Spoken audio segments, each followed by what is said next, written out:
Alright class, now let's start chapter number 2, that is kings and kingdoms of the early medieval period. So basic सा question आपके mind में आता है sir medieval period क्या होता है। बेसिकली आप जब भी आप हिस्ट्री पढ़ोगे तो हिस्ट्री को 3 पार्ट्स में डिवाइड किया गया। पहला आपका आता है एंशियंट हिस्ट्री। एंशियंट मतलब जिस समय में आपके आदि मानव लोग रहते थे, ठीक है। एंशियंट के बाद वहाँ आता है मेडिवल। मेडिवल का मतलब होता है मिडिल पीरियड भी कहते हैं। मेडिवल के बाद आपका आता है मॉडर्न पीरियड। मॉडर्न पीरियड आपका जो लास्ट है या जो भी इस समय आपका पीरियड चल रहा है उसको बोलते हैं मॉडर्न पीरियड। तो इस चैप्टर में हम बेसिकली मेडिवल पीरियड के बारे में पढ़ेंगे। तो बेसिकली मेडिवल पीरियड में क्या क्या बातें हुई इसके बारे में पढ़ेंगे। तो first of all chapter start करने से पहले अबाउट द चैप्टर हम आपको थोड़ा सा क्लियर करते हैं इस चैप्टर में क्या पढ़ना है हमें। सो बेसिकली ये चैप्टर आपका मेडिवल पीरियड के बारे में है और मेडिवल का मतलब होता है मिडिल। Got it. सो आपको पिक्चर में क्लियर नहीं होगा, आपके पास बुक्स है, आप बुक आपको सामने रख के देख सकते हैं। Okay. So in the history of refers to the period at the lies between the ancient and modern. मतलब मेडिवल पीरियड वो पीरियड है जो एंशियंट एंड मॉडर्न के बीच में पाया जाता है। Okay. It in divided into early period and later period. So इनका टाइम पीरियड क्या था, 16 टू 18 सेंचुरी का टाइम पीरियड इनका था। मेडिवल पीरियड का टाइम क्या था, 1613 to 18 century.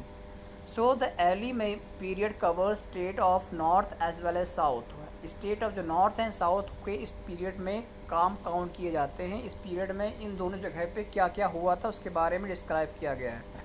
So the later medieval period covers the Delhi सल्तनत एंड मुगल एम्पायर। मतलब जो लेटर मेडिवल पीरियड होता है, जो आखिरी का मेडिवल पीरियड होता है यानी जो ख़त्म होने वाला होता है, उसमें हम दिल्ली सल्तनत एंड मुगल एम्पायर के बारे में जानेंगे पढ़ेंगे। एंड द नेक्स्ट आपका है in north also include the Bahmani and the Vijayanagara kingdom. तो बहमानी एंड विजयनगर किंगडम इनके बारे में भी हम पढ़ने वाले हैं इस चैप्टर में, जो कि साउथ में ये किंगडम पाए जाते थे। South and north I think आपको क्लियर होगा, ये डायरेक्शन होते हैं। जैसे कि आपका ये इंडिया है, ओके, कुछ इसी तरह से आपका इंडिया होता है, ठीक है। तो ये आपको डायरेक्शन पता होगा। ये आपका ऊपर होता है नॉर्थ, नीचे होता है साउथ, ये होता है वेस्ट एंड ये होता है ईस्ट। तो ये ऊपर के जितना एरिया इसको नॉर्थ बोलते थे, यानी जो नीचे का एरिया था इसको साउथ। तो यहाँ पे आपके ये विजयनगर, छोला किंगडम ये सब थे, एंड मुग़ल, दिल्ली सल्तनत ये सब यहाँ पाए जाते थे। तो बेसिकली ये दो किंगडम के बारे में हम मेडिवल पीरियड में पढ़ने वाले हैं। कुछ और भी किंगडम है इंपॉर्टेंट जिनके बारे में हम इस चैप्टर में, इस टाइम पीरियड में सीखने वाले हैं, जानने वाले हैं। Got it. सो नाउ यहाँ पे आपके कुछ ग्लोसरी हैं, वर्ड हैं, इनको आपको थोड़ा सा इनके बारे में मालूम होना चाहिए एक्चुअली में ये है क्या। तो फर्स्ट वर्ड है आपका स्वयंवर। स्वयंवर मीन्स एक तरह से कहते हैं एक रिचुअल होता था, एक मेथड होता था शादी करने का। तो पहले के टाइम पे क्या होता था कि इस तरह से, जिससे इस टाइम पीरियड में शादियाँ होती हैं तो राजा महाराजा के जो डॉटर्स होती थी उनको स्वयंवर, उनकी शादी के लिए स्वयंवर होता था। स्वयंवर में क्या होता था, सारे राजाओं को इनविटेशन भेजा जाता था कि आइए, और एक कंपटीशन भी रखते थे कि जो भी कंपटीशन में पार्टिसिपेट करके अपन बिन जीतेगा यानी विजयी होगा, उसको ही, उससे ही हमारी जो राजकुमारी या रानी साहब होंगी वो शादी करेंगी। आई एम सॉरी, रानी मतलब उसकी बेटी शादी करेंगी। तो स्वयंवर में बेसिकली एक तरीका होता था, जो क्वीन यानी जो प्रिंसेस होती थी अपने हस्बैंड को सिलेक्ट करती थी, ठीक है। तो रॉयल फैमिली के बीच में ही, अगर आप लोगों ने, किसी ने कोई मूवी देखी होगी पुराने रॉयल या मैथोलॉजी सीरियल्स में, तो आपको ने स्वयंवर देखा होगा। अगर आपने महाभारत देखी है, रामायण देखी है, तो इसमें भी आपको स्वयंवर ही दिखा होगा। Got it. नाउ नेक्स्ट है आपका रिप्लिडेंट।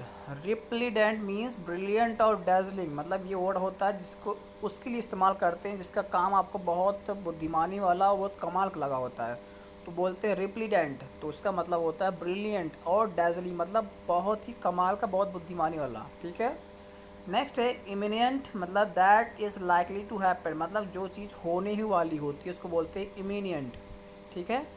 तो इमिनियंट का मतलब that is likely to happen, मतलब जो होने वाली ही है। नाउ नेक्स्ट है आपका Chamberlain. Chamberlain means officer managing the court और दरबार। चैम्बरलेन मतलब एक रैंक होती है ऑफिसर की, एक नाम है जो कि जो कोर्ट में और दरबार को मैनेज करता है, ठीक है। Next contingent, a group of soldier that were part of large group. मतलब कॉन्टीजेंट मतलब कि एक सोल्जर का ग्रुप है जो कि एक बहुत लार्जर ग्रुप का पार्ट होता है, उनको बोलते हैं contingent. What it. Next Yavanas means generally foreigner through original Greek.